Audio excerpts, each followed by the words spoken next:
I used to think the worst thing that could happen to me at 40 was never becoming a mother. I built my whole life around that fear. The ticking clock, the appointments, the tests.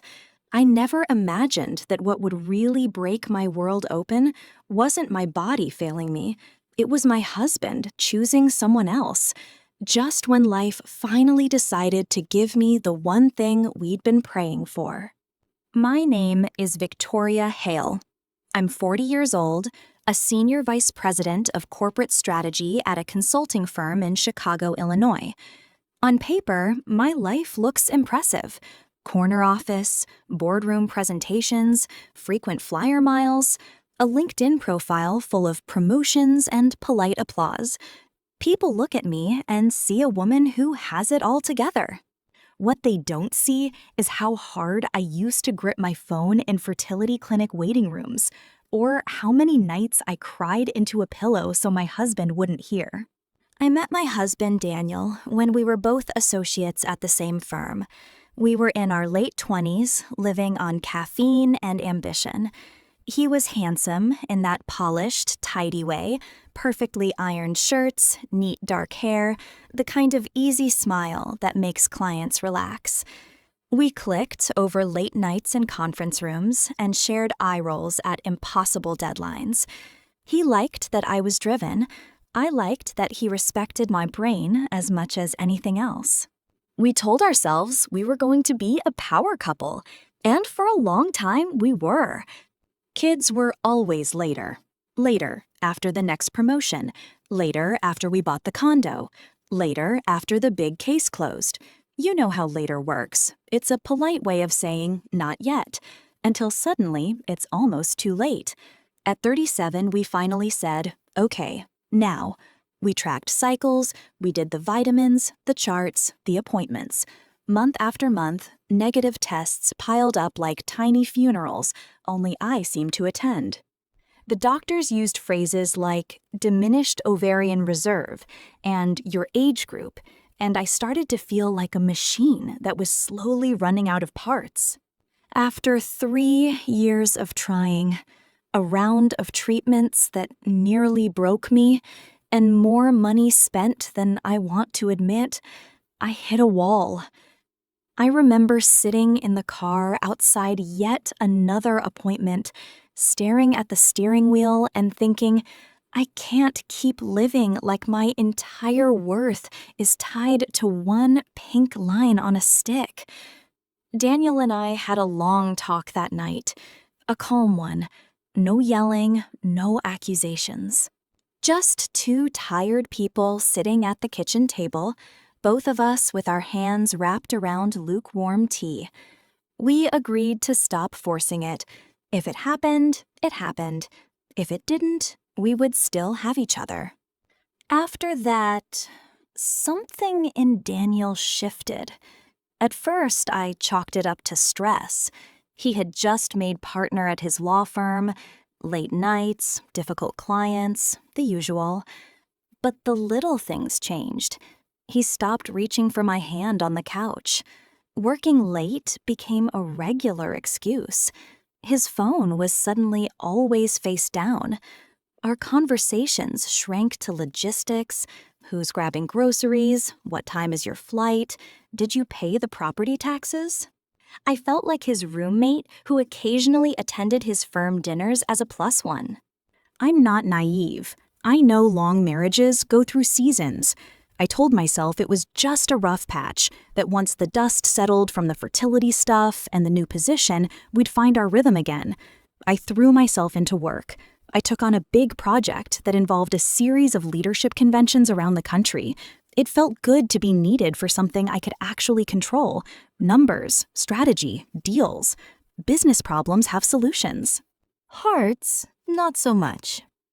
That's how I ended up in Phoenix, Arizona, in a hotel ballroom that smelled like coffee, carpet cleaner, and overpriced ambition. It was a 3-day leadership convention, panel discussions, networking receptions, endless name tags. I was standing by the bar, scrolling through my phone between sessions, when I heard a familiar voice say, "Victoria Hale, is that really you?" I turned and saw Marcus Adler, a consultant I hadn't worked with in years. Marcus is one of those people you can slot back into conversation with like no time has passed. We did a few big deals together back when I was still climbing the ladder. He always struck me as sharp, observant, and, most importantly, discreet. We caught up over drinks, swapping war stories about executives and market swings. It felt nice to talk to someone who knew me outside the context of fertility calendars and couples counseling flyers I never quite had the courage to pick up. At some point, the conversation shifted to personal lives. He asked if I ever slowed down long enough to have kids. I laughed and gave the rehearsed answer, "We tried. It didn't happen. We made our peace with it." I showed him a recent photo on my phone, me and Daniel at our 10th anniversary dinner. Me in a black dress, Daniel's arm around my shoulders, both of us smiling for the camera like we didn't have 1,000 invisible cracks between us. Marcus's face changed when he saw the photo. The easy smile dropped for just a second, replaced by something like recognition and dread. He inhaled through his nose, looked down at his drink, then back at me. "Victoria," he said slowly, "how long have you been married?" I told him, 12 years. He nodded, lips pressed together. "And you and Daniel still live in Chicago, right?" The questions were harmless on the surface, but my stomach clenched. "Yes," I said carefully. "Why?" Marcus hesitated. He's not the type to gossip. I could see him debating whether to say it. Finally, he sighed. "Look, I don't want to blow up your life if I'm wrong, but I recognize your husband." He tapped the screen of my phone where Daniel's face smiled up at us. "I saw him a couple of months ago in Naperville. I was there on a client visit. He was outside a restaurant with a younger woman, very affectionate, definitely not a work thing." He looked me straight in the eyes. "I assumed you two weren't together anymore, but seeing this, I realize I might have been wrong." There's a particular kind of silence that happens when someone says something that rearranges your entire reality. The ballroom noise faded to static. Part of me wanted to slam the conversation shut, laugh it off, call him paranoid. Another part filed every detail away with clinical precision. Naperville, a restaurant, a younger woman, a couple of months ago. "Thank you for telling me," I said, and I meant it, even though the words tasted like dust. Back in my hotel room that night, I lay on the too-firm bed, staring at the ceiling. I replayed every recent late night at the office. Every weekend, Daniel said he needed to catch up on case files. Every time he'd come home, smelling like expensive cologne that wasn't his. A younger woman in Naperville. It could have been nothing. It could have been everything. I'm a strategist by trade. When something doesn't add up, I don't ignore it. I investigate. I didn't call him that night. I didn't accuse, plead, or cry. Instead, I opened my laptop and logged into our shared credit card portal. Partners at big firms love two things: points and patterns. Daniel was no different. I scrolled through charges. There it was. A series of high-end restaurant bills in Naperville on nights he'd told me he was entertaining clients in the city. A hotel charge for a boutique place he'd never mentioned. A jewelry purchase I had never seen. My heartbeat stayed steady. My hands did not. When I got back to Chicago, I hired a private investigator. I gave him Daniel's photo, his license plate number, his usual late nights. I told myself I was being paranoid, that I was burning money on a misunderstanding. But deep down, I already knew. Within 5 days, I had a file in my hands. Photos of Daniel walking arm in arm with a tall, blonde woman in her 20s, laughing together in that easy way he used to laugh with me. kissing her outside that boutique hotel, holding open doors, carrying her bag, tucking hair behind her ear. He looked happy. I closed my office door, sat at my desk, and let myself fall apart for exactly 6 minutes. I set a timer.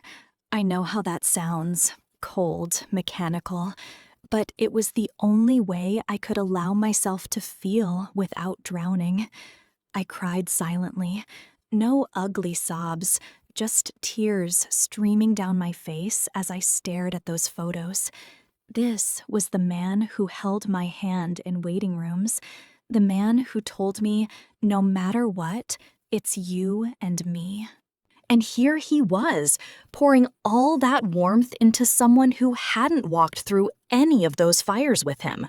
When the timer went off, I wiped my face, fixed my makeup, and did what I always do when confronted with disaster.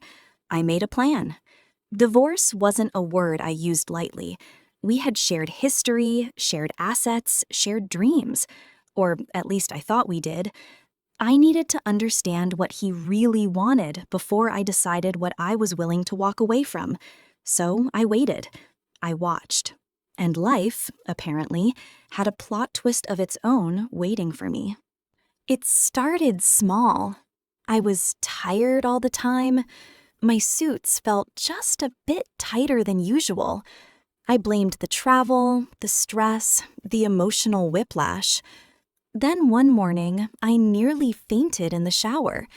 I sat on the bathroom floor in my towel, head between my knees, heart pounding. A ridiculous thought floated through my mind. You can't be pregnant. You stopped trying. I almost laughed at how absurd it felt. And then I realized I was 3 weeks late. I bought a test on the way home from work, the way you might buy a lottery ticket you don't really expect to win. I didn't tell anyone. I didn't even leave the box out long enough to look at the instructions. I knew them by heart. I took it, set it on the counter, and forced myself to walk away. When I came back, there it was, one solid word on the tiny screen: pregnant. For a moment, the world went utterly silent. After everything, after all the charts and appointments and tears, after everything, after all the charts and appointments and tears, my body chose now? I sat on the edge of the bathtub, holding that small plastic stick like it was a live wire. Joy, terror, anger, grief, they all flooded in at once. I thought of Daniel's face in those photos with the other woman. I thought of the nights we lay side by side in bed, both pretending to be asleep. A baby, the thing we had both wanted so desperately. Except now, I wasn't sure we existed anymore. I had a choice. I could run to him, show him the test, let hope pour out of me like it always had, and pray he would choose our family over his fantasy. Or I could wait and see who he really was before handing him the most vulnerable part of me. I chose the second option. It wasn't spite. It was self-preservation. I needed to know whether the man sharing my house still wanted to share my life, with or without a child. A week later, on a Thursday evening, I asked Daniel if we could talk. Really talk.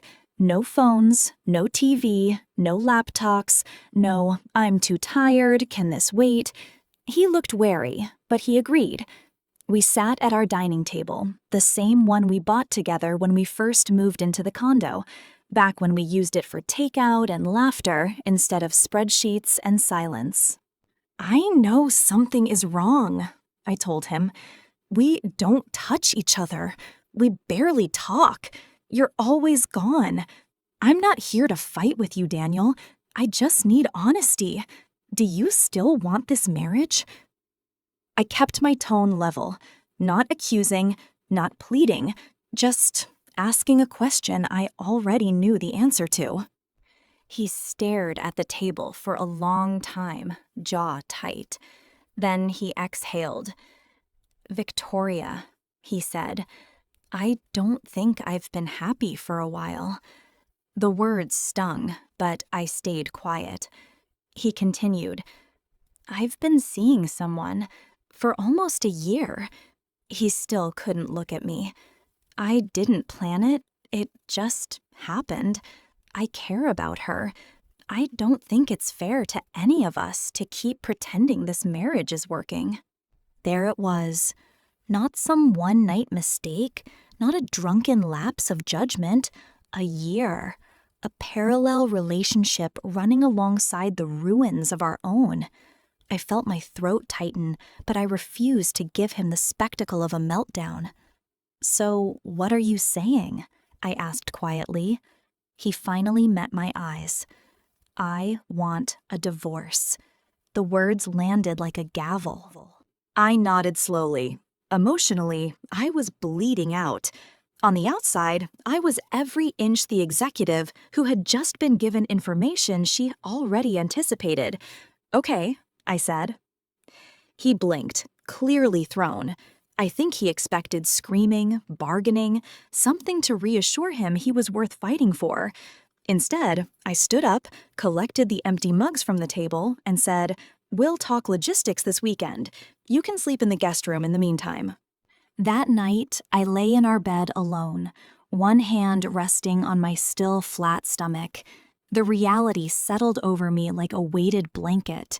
He was choosing her, this younger woman he'd known for less than a year, over me and the 12 years we'd built, over the home we shared, over the child growing inside me that he knew nothing about.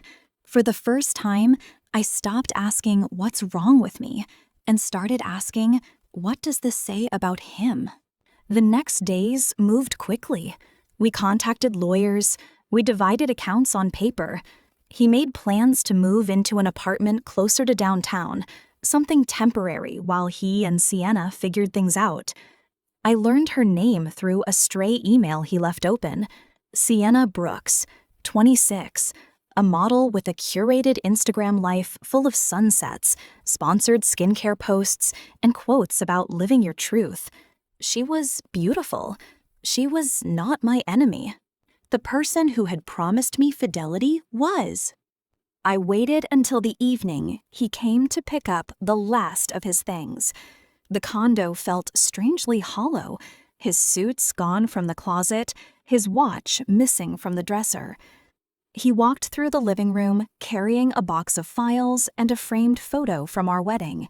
He looked conflicted. Guilty, yes, but also oddly relieved. Like a man who had finally said something he'd been holding in too long. Daniel, I said, before you go, there's something you should know. He set the box down, wary. I held his gaze. No tears, no theatrics. I'm pregnant. The air left the room. His mouth opened and closed twice before any sound came out.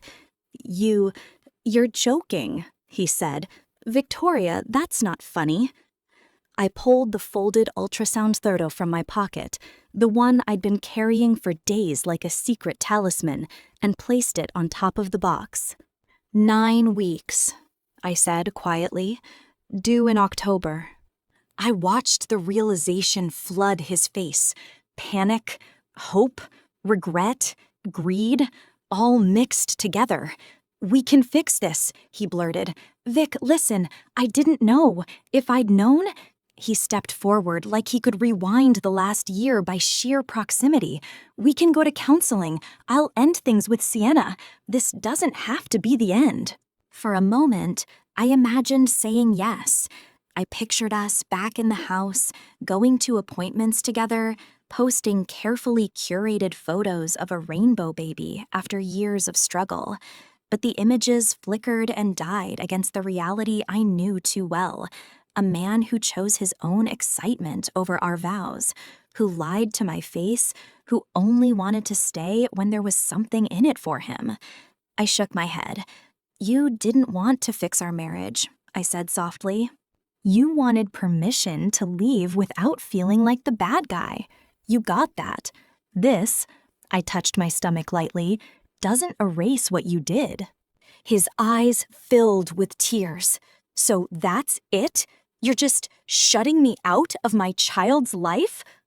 I met his gaze steadily. No, you will be in our child's life, but you won't be in mine, not as my husband. I'll have my lawyer send over an updated proposal. We'll handle custody formally. Right now, you should go. I opened the door. After a long moment, he picked up the box and walked out. The legal part was as messy as you'd expect when a high-earning partner at a law firm cheats on his equally successful executive wife, leaves, and then finds out she's pregnant. My lawyer was thorough. The state of Illinois is not particularly kind to spouses who abandon a marriage on the heels of infidelity while their partner is expecting. We didn't have some dramatic courtroom showdown. We had depositions, paperwork, negotiations. In the end, I kept the condo. I received half of our shared investments, plus structured child support and a spousal maintenance agreement based on our income gap and the impact the pregnancy would have on my career in the short term. Daniel did not take it well. He felt blindsided by the numbers, by the realization that leaving wasn't just a romantic choice, it was a financial one with serious consequences. At the same time, his image at the firm took a hit. Law partners aren't saints, but they are very protective of reputation.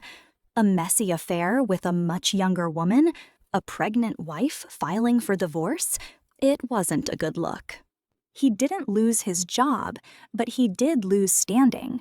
Clients quietly requested to work with other partners.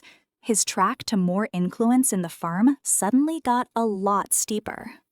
I didn't follow Sienna on social media, but Chicago is a large city with a very small rumor mill. I heard through mutual acquaintances that she wasn't thrilled to discover that not only did Daniel have a baby on the way, but a significant portion of his income was now legally spoken for. The lifestyle she'd imagined, fancy dinners, spontaneous trips, luxury, was harder to maintain when his disposable cash was being divided between rent on his new place, legal fees, and support payments. The glossy sheen of the relationship dulled quickly when faced with real life. One friend told me she saw them arguing outside a restaurant, Sienna waving her phone in the air, Daniel looking defeated. Not long after, word reached me that they'd broken up. Apparently, she hadn't signed up to be involved with a stressed-out, soon-to-be-divorced dad with financial baggage. Her words, not mine. I almost felt sorry for him in that moment. Almost. Then I remembered all the nights I lay awake beside a man who was already halfway out the door, and the feeling passed. My pregnancy wasn't a glowing fairy tale. I had morning sickness that lasted all day. My ankles swelled. I worked longer than I should have because stepping away felt like admitting my life was out of control. But there were moments, quiet, sacred ones, that reminded me exactly why I was doing this. Hearing the heartbeat for the first time, feeling the first flutter that wasn't just my imagination. Seeing tiny fingers on an ultrasound screen curled like they were holding on. I talked to my baby at night when the world was quiet. I told them about the mistakes I'd made, the things I'd tolerated because I was afraid of being alone, the ways I'd shrunk myself to fit into someone else's idea of a perfect partner. I promised them I would never again ignore the voice in my head that said, "You deserve better than this." I promised them a home built on honesty, even when it was uncomfortable. When my daughter, Ava, was born, I held her in my arms and understood something I wish I'd learned earlier. Sometimes life takes away the thing you thought you couldn't live without to make room for the thing you were always meant to have. I didn't have the picture-perfect two-parent household I'd imagined. What I did have was a tiny human whose very existence proved that my story wasn't over when my marriage ended. It was just rewritten. Balanced, fair, summarizing Daniel's ongoing role. We share custody according to the schedule the court approved. He loves her, and she will never need to question that. When she's with him, he is dad, not the man who hurt me, not the partner who stepped out. She will decide for herself who he is in her story one day. As for me, I keep our interactions polite, brief, and focused on logistics. Birthdays, school events, doctor appointments, we stand on opposite sides of the same room, united only by this small person we both care about. That's enough. People sometimes ask if I regret divorcing him. Wouldn't it have been better for the baby if you'd stayed together, they say, as if growing up in a house built on lies is somehow nobler than growing up with two separate homes anchored in truth. My answer is always the same. I'd rather my daughter see me alone and at peace than partnered and miserable. Children learn love by watching the adults around them. I want her to see a woman who knows her worth, not one who begs to be chosen by someone who's already chosen someone else. If you're listening to this and you've been made to feel like you're too old, too focused on your career, or too much to deserve a loyal partner and a loving family, I want you to hear me clearly. You are not asking for too much. You are just asking the wrong person. A partner who truly values you will not treat your vulnerability as a burden or your success as competition. They will stand beside you, not above you or behind you. My last straw wasn't finding out about the affair. It wasn't even hearing him say the words I want a divorce. My last straw was realizing I had spent years negotiating with someone over the bare minimum: respect, honesty, effort. Once I stopped doing that, everything became simple. I chose myself. I chose my peace. I chose the little life growing inside me, even if it meant doing it on my own. And in the end, that choice gave me everything his betrayal tried to take away. So if you are standing at your own last straw, wondering whether you're strong enough to walk away from someone who keeps showing you they don't value you, I hope my story reminds you of this. Leaving isn't failure. Sometimes leaving is the most powerful way you can say, my life is not a place where other people get to break things and walk away. You deserve a story where you're not just surviving, you're thriving. And trust me, that story might begin on the day you finally decide to close the door. If you enjoyed today's video, don't forget to like, share, and subscribe.